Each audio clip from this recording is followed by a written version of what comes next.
to another episode of Throwing It Back with Sean Farrell. I'm Sean Farrell. God is great all the time. All the time. God is great. Jesus Christ died and he rose again. Let's go ahead and get into it. The reason why I'm laughing a little bit is because the other day I saw a story and story on Basketball Network, okay? And it was titled, Clyde Drexler never believed Michael Jordan was better than him, okay? I had a lot of success against Jordan. Drexler reflects on his confidence during the height of the Bulls-Blazers rivalry and why he never felt intimidated by MJ. Okay, so John Stockton, Karl Malone, Patrick Ewing, Reggie Miller, Charles Barkley, every one of those hoop legends walked away from the game without a title to their name, no thanks to his airness, who stopped them cold in the finals. Another player that MJ defeated, although Drexler got his ring in Houston with Olajuwon, was Clyde Drexler, a 6'7" ace from the University of Houston who had such athleticism that he earned the nickname Glide for the way he gracefully soared to the rim. Drexler was arguably the second best shooting guard of that era behind Jordan. However, Drexler pushed back against the notion that Jordan was better than him. Sure, the Bulls icon had more trophies in his case than he could count, but better than him? Drexler would have none of that. And so, this part of the article is titled, Drexler believed he was just as good as Jordan. Okay? I know y'all who are going to watch this video, y'all are going to be rolling your eyes, just like I did. Okay, but I decided to read the article to you all. Okay. Okay, so here it goes. To many, Drexler nearly had everything in Jordan's arsenal. They could both get to their spots and deal a lot of damage. They're also prolific mid-range shooters, solid rebounders, and passers. While Drexler wasn't as ferocious as a defender as Jordan, he wasn't a sieve and could hold his own if the moment arose. Okay? However, nobody could tell Drexler that, despite the evidence Jordan was a better player than him. Are you kidding? In my mind, Jordan was damn good, but was he better than me? Drexler said in Jack McCullum's Dream Team book. Are you kidding? In my mind, Jordan was damn good, but was he better than me? Drexler said in Jack McCullum's Dream Team book. Okay. After pondering for a moment, Drexler rephrased the query, saying, the question is not really, is he better? The question is, do you think you can win against him? And the answer is absolutely. I had a lot of success against Jordan. I beat him often at his game, which is also my game, Drexler boldly declared. Numbers, though, never lie.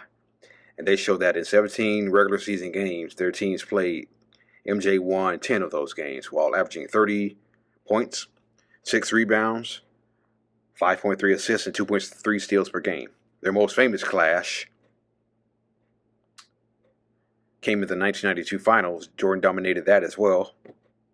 Nearly 36 points, 4.8 rebounds, 6.5 rebounds. Nearly 36 points, nearly 5 rebounds, and 6.5 assists per game as the Bulls won that series 4-2. A rivalry that turned into a close friendship. Okay. Jordan and Drexler put their rivalry aside for the Stars and Stripes as they teamed up in the backcourt for the legendary Dream Team. It was in that setting, from the pressures and rigors of the NBA, that he got to know Drexler more, planting the seeds of a better relationship. And I bet everybody on that Dream Team, on that original Dream Team, all had a better relationship with everyone.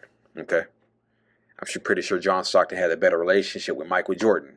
I'm pretty sure Scottie Pippen had a better relationship with Karl Malone.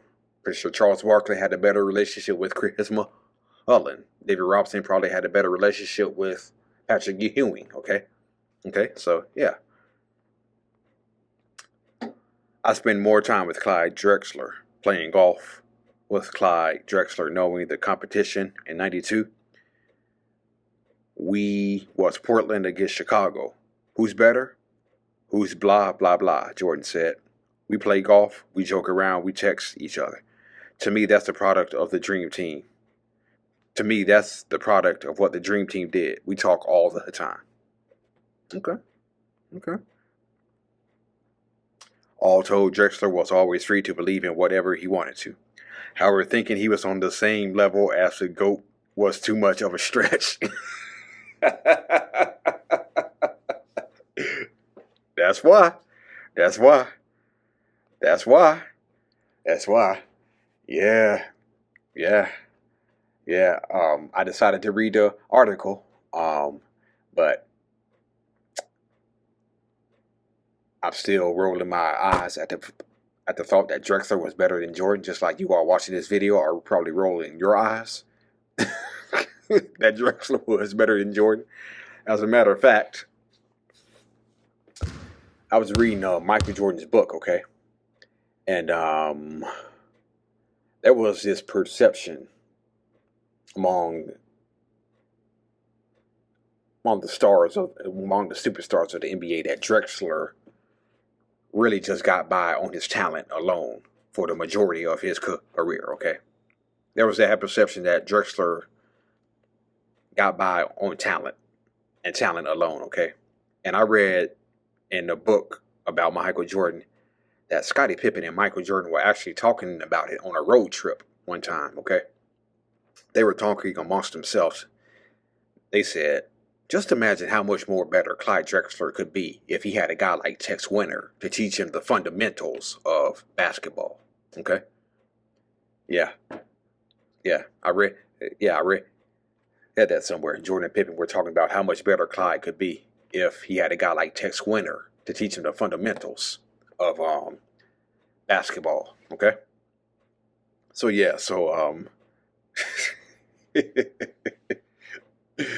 am I still rolling my eyes that Drexler was better than Jordan? Yes, I am. Because he wasn't. Okay? As a matter of fact, I remember when the Blazers passed on Michael Jordan. Okay? Jordan all the time would just light up the Portland Trail Blazers in their matchups. 53 points, 52 points, 40 points.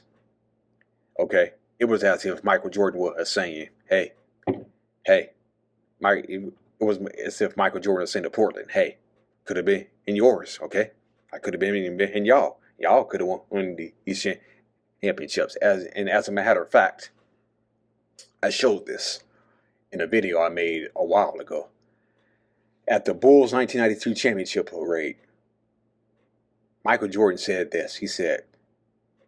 Michael Jordan said this. I kid you not. He said this at the Bulls championship parade. Michael Jordan got to the podium and he said,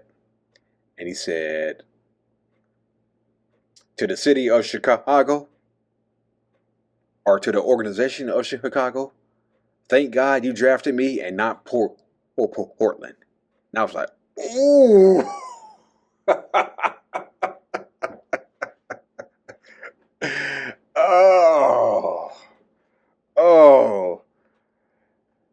Oh man.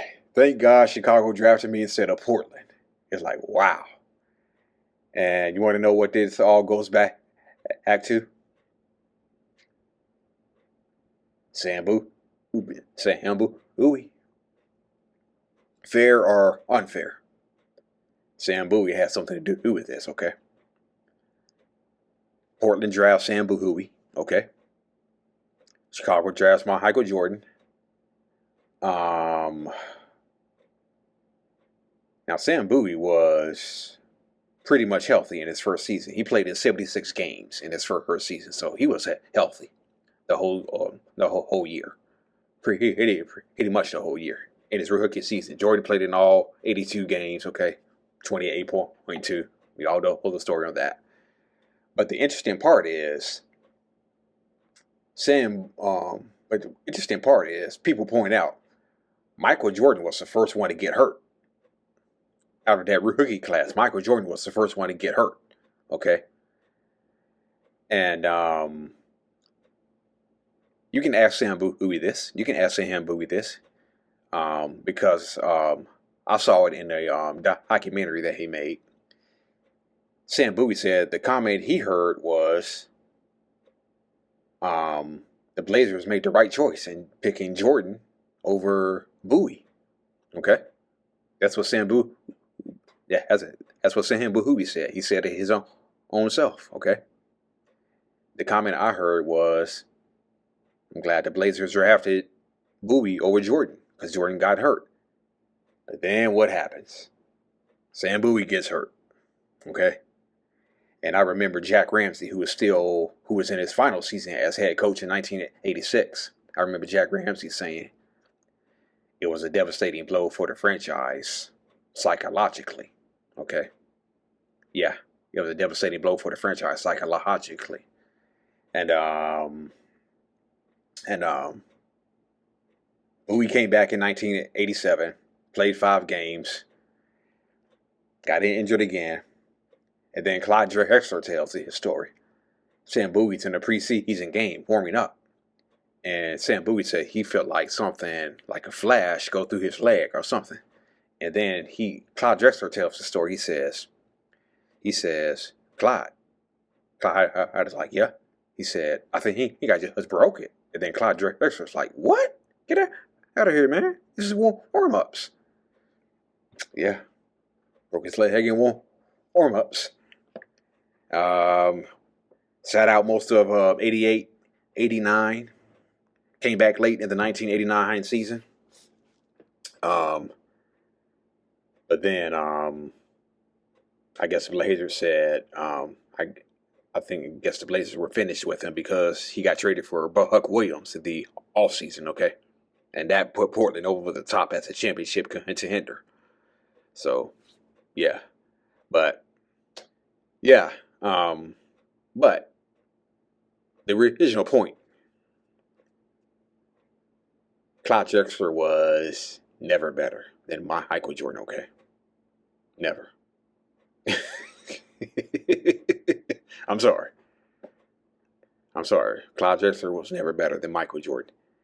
And he never beat Jordan when it really counted, okay? The 1992 NBA Finals, okay? So, yeah. All right. That's it. And that's all for Throwing It Back with Sean Farrell. I am out of here. And God bless you.